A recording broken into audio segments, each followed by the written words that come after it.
Hey everyone, it's Randy. So I'm going to go ahead and jump into this video because I actually got a message on Instagram and someone asked me along the lines of, when do I know that I can start working out when I have rheumatoid arthritis? Like what am I really looking for? How do I know how to start working out?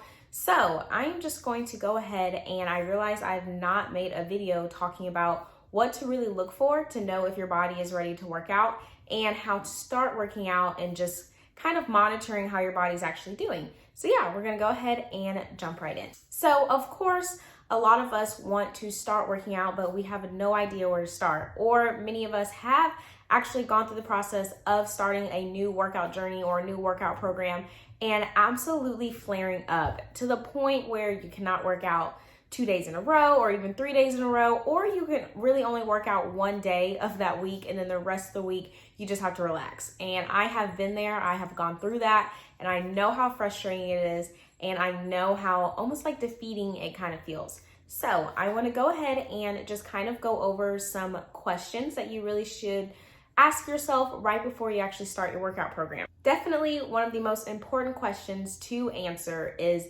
my RA controlled? Because if your RA is not controlled well, then exercising is going to be a little bit more difficult, and that transition is going to be more difficult as well. So I like to think of, how is my morning stiffness? If I actually take the time to time out how long is my morning stiffness.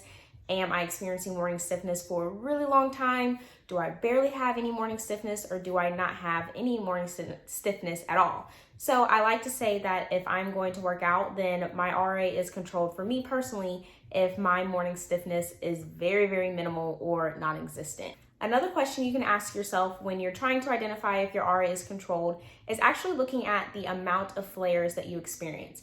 If you experience a great deal of flares, or you're noticing that you're flaring a lot, or you notice that you're not flaring that much, then paying attention to where that flare scale is very important, because I like to think, for me personally, I know that I'll get a good workout in, or I'll have success with the workout program if the amount of flares that I have is very minimal. And I know that a lot of us experience flares, or we just have like a minimal pain level, but I like to think of it as, we all know, hopefully we all have gotten to experience the lowest that our RA has been at. And I know many people may not have gotten to that point yet, but it definitely takes time, so be patient. But kind of just identifying when you know your RA is very, very ramped up, or when your RA is, okay, minimal, I can do X, Y, and Z. So for me, I have to identify when my RA is minimal and when I'm not experiencing a great deal of flares, or if I am, then they are very, very minor flares that do not last long and aren't super, super painful. Another thing to look at when you're actually trying to see how your RA is doing is to just take a moment and see, how does my body handle my activities of daily living? Like, how does my body handle getting up, getting ready, going to school, going to work, picking up the kids, running errands, going to the grocery store, walking for long distances, just anything that you would do on a day-to-day basis. How is your body handling that? Because for me personally, if my body is not handling my activities of daily living, then I know that my body is not doing well and my RA needs to be managed. Something needs to be tweaked.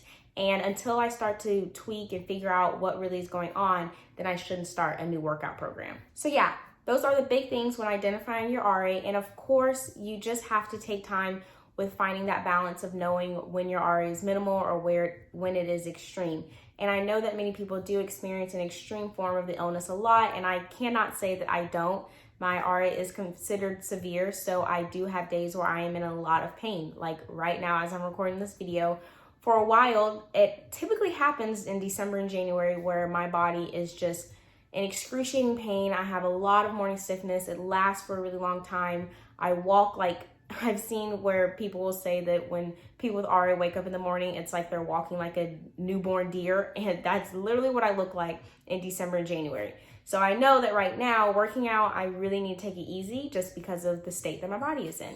So it does take time to just figure out how your body is going to handle just certain things, and just actually learning when your body is at its low, when it's at its high, and just kind of that seasonal changes that some people actually do go through. Once you have taken the time to actually see that your RA is pretty well controlled and you feel like your RA is doing really well, then you can actually start gradually And I stress the word gradually jumping into your workout program. Not even jumping, walking into your workout program. When I first started working out again, I started out with walking long distances. Yes, just walking. And so I really feel like people need to understand that. I know that everyone sees me on Instagram and I am lifting all of this weight, I'm running, doing sprints or whatever. I could not do that 2 years ago. It took a lot of patience and just going at a really, really, really slow and small rate to get to where I am. So you have to start very minimal with just walking, increasing your walking. And once you've increased your walking, then you can go to riding a bike, a stationary bike, and then from a stationary bike to an elliptical, from an elliptical to the treadmill, and then running. And so all of these things take a lot of time. For me, I was walking, like I give this example of before I went to the next step, I would stay at that one spot for 4 weeks, and I would make sure that I could walk. If I'm on the walking level, I made sure I could walk 2 days in a row. Because when I first started, I tried to start sprinting right out the gate and I could not move the next day. And I found myself not being able to work out 2 days in a row. So that was my gauge personally. You may have a different gauge. It just it's variable for each person. But I like to make sure that, okay, if I can handle it 2 days in a row, then good. And not saying that I'm not going to flare up. And so that's like a big thing, is noticing what is causing a flare up.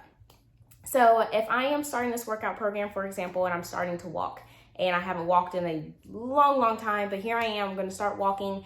I may walk a little bit uphill, and I've noticed that my knee joints or my hip joints are hurting, excruciating pain the next day. Then that's an indicator to me that the walking and uphill walking and everything that I did that day contributed to that flare. And so I should back off on that exercise.